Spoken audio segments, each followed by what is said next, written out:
반갑습니다. 2월 25일 목요일 큐티 스케치 시간입니다. 오늘 본문은 마태복음 17장 14절로 27절까지의 말씀입니다.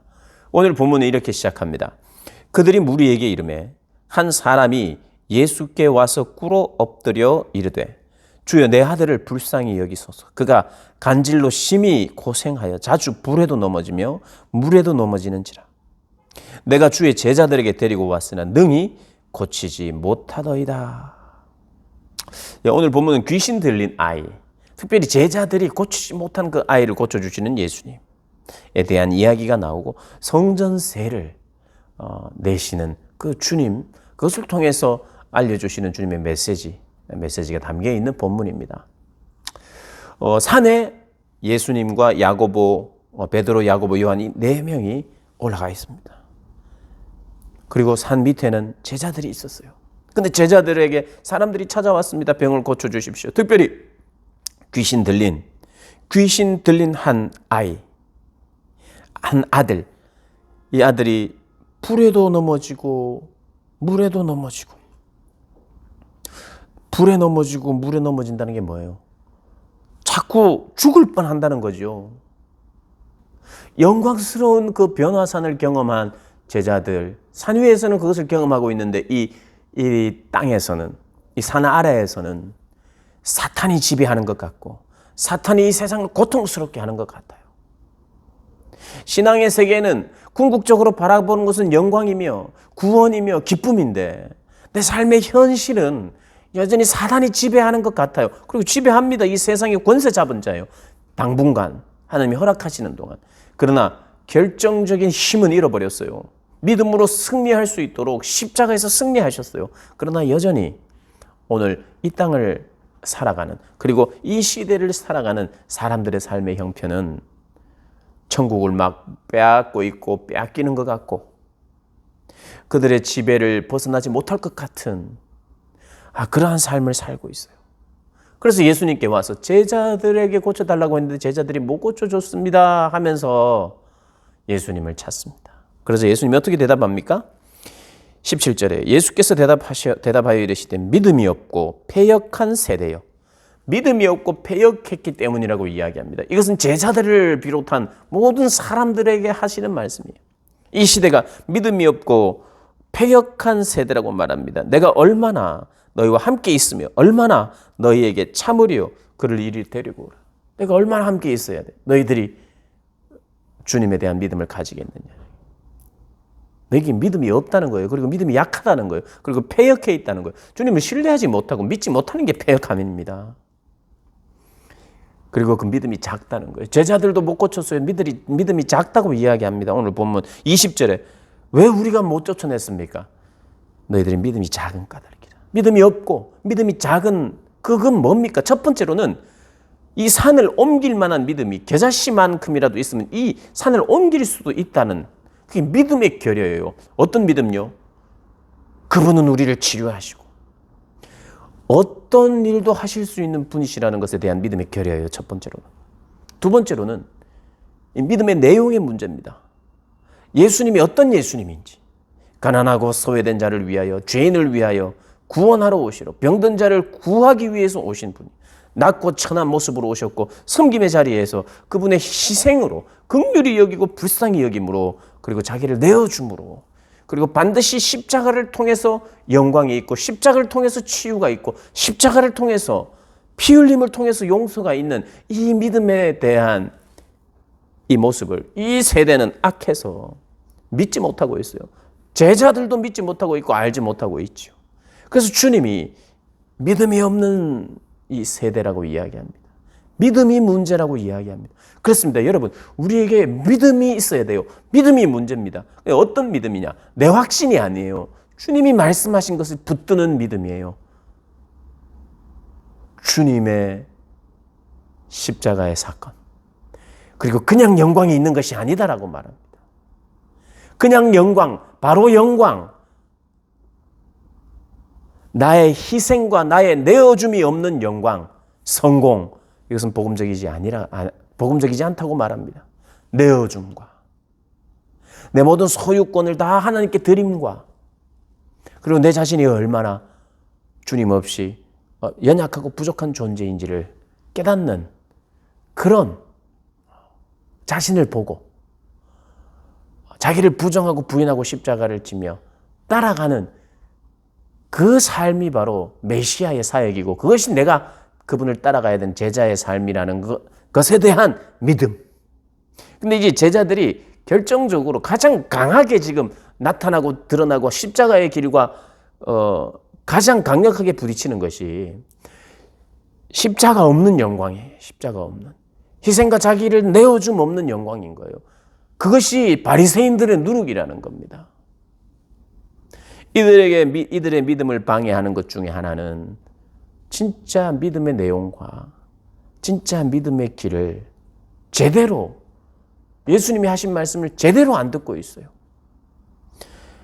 어제 본문에 그의 말을 들으라 그랬는데 그의 말을 제대로 안 들어요.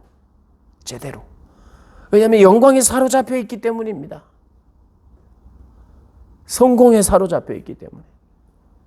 높아짐에 사로잡혀 있기 때문에. 주님이 말씀을 하셔도 안 들어요. 못 듣습니다.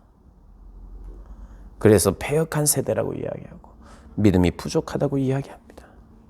그래서 우리가 믿음이 생겨야 되겠다. 하나님 나에게 믿음 주시옵소서는 어떤 용기를 주고 된다고 하는 확신이 그냥 가득하게 일어나는 그 믿음 말고 믿음의 내용의 확실함과 그것을 깨닫고 받아들임과 부자 청년은 그것을 받아들이지 않았어요. 나를 내어줘서 내 모든 소유권을 하나님께 드리고 인정하지 못하는 근심했어요. 우리 복음을 들으면요 근심하는 사람도 생깁니다. 이 복음이 다 좋은 내용 같지만 나는 그렇게는 못하겠습니다. 근심하고 돌아가는 사람도 있어요. 복음은 누구나 듣고 그래 할만하다. 정말 할만하네. 쉽네. 이런 내용이 아니에요. 원수를 사랑하라고 하잖아요. 아니 구원과 원수 사랑이 무슨 상관입니까? 상관이 있습니다. 원수를 사랑하고 용서해 줘야 구원받는다는 뜻은 아니에요. 그러나 구원은 주님과 원수되었던 나를 주님이 사랑하시잖아요. 원수인 나를 죄로 말미암아 주님과 원수된 나를 사랑하시고 받아주셨던 것처럼 그것을 받아들이고 경험하면 나도 원수를 사랑하게 되어 있는 게 복음이고 그 복음은 그 일을 가능하게 하는 것이 복음이니 복음을 듣고는 할만하네 이렇게 말하는 사람은 없어요. 내 힘으로는 할 수 없습니다.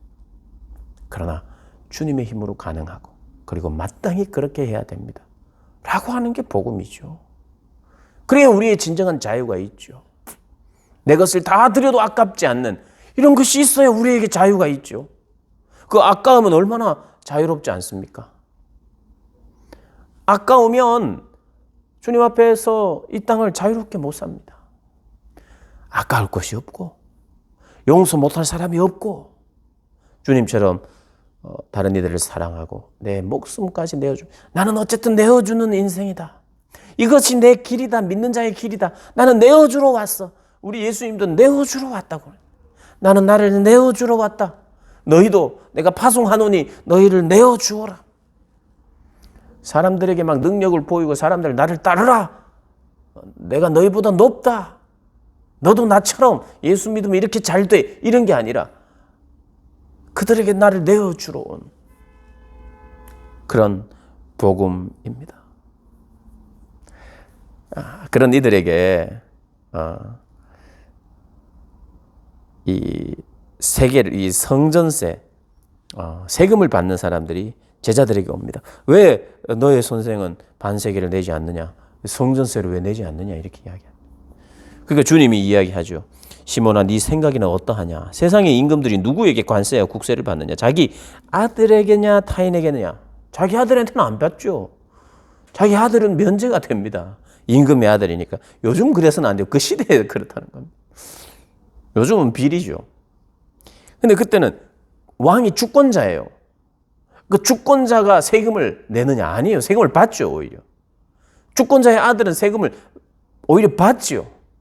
그런데 주권자이신 통치자이신 하나님의 아들에게 세금을 내라고 하니 사실은 우습죠.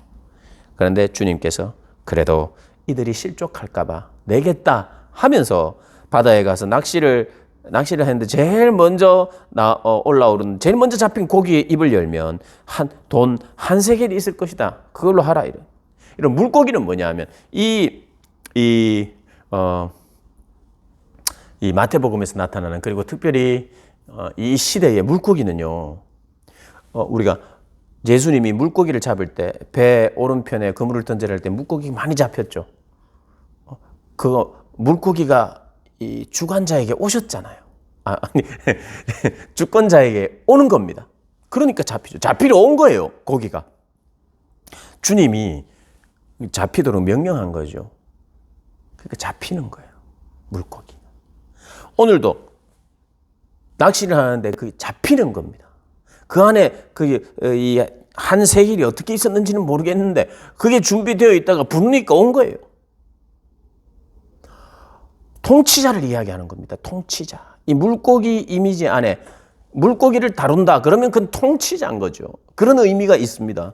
그리고 물고기는요, 오병이어. 우리 기억하시죠? 공급자예요, 공급자. 공급해줍니다. 물고기를 통해서 물고기를 여러 마리 축사해가지고 물고기도 먹이고 떡도 먹이는 공급자. 그래서 물고기의 이미지를 보여주면서 그분은 성전세를 내는데 내가 공급자고 내가 통치자고 내 아버지가 통치자요 내 아버지가 공급자라는 것을 물고기를 통해서 보여주고 있어요. 그분은 그것을 성전세를 내면서도 그분이 통치자인데도 그분이 공급자인데도 내고 있어. 이것을 지금 이야기하고 있습니다. 그리고 성전세는 앞으로는 없어지는 거예요. 이 성전세는 제사 때문에 생기는 거거든요. 속전. 제사가 이제는 앞으로 없어집니다. 그 제사에 드는 모든 돈들은 이제는 우리가 지불할 필요가 없어요. 왜냐하면 그리스도께서 자기의 생명값으로 이것을 다 없애기 때문에. 필요가 없어지는 이 일 앞에 주님은 내가 공급자고 내가 실제로 내 목숨으로 공급하니 이제는 이것이 또 없어질 것이라는 것도 암시하는 그런 내용이라고 우리가 볼 수 있습니다. 믿음 없고 패역한 시대를 살아가는 이때에 우리는 어떤 믿음의 소유자인지 다시 돌아보면서 오늘 하루를 사시기를 주님의 이름으로 축복합니다.